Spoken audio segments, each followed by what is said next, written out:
રાષ્ટ્રની અંદર કેમિકલ કંપનીમાં આગ લાગતાની સાથે જ બે વ્યક્તિઓના કરુણ મોત નિપજ્યા છે।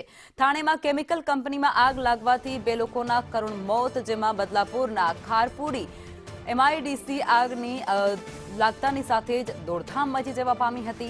ત્રીજા માળે ધુમાડાને કારણે ગુંગળામણ થઈ અને એ ગુંગળામણમાં બે લોકોએ પોતાનો જીવ ગુમાવવાનો વારો આવ્યો છે। બદલાપુરની અંદર આ ઘટના, જેમાં એમઆઈડીસી વિસ્તારમાં આગ લાગી હતી।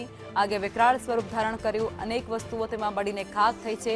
व्यापकपणे नुकसान पहोंच्युं होय ते प्रकारनी विगतो पण त्यांथी सामे आवी रही छे અને આ સંપૂર્ણ આગની ઘટનાની અંદર બે વ્યક્તિઓના મોત। इसमें कोई जीवित हानि या जख्मी नहीं हुए हैं।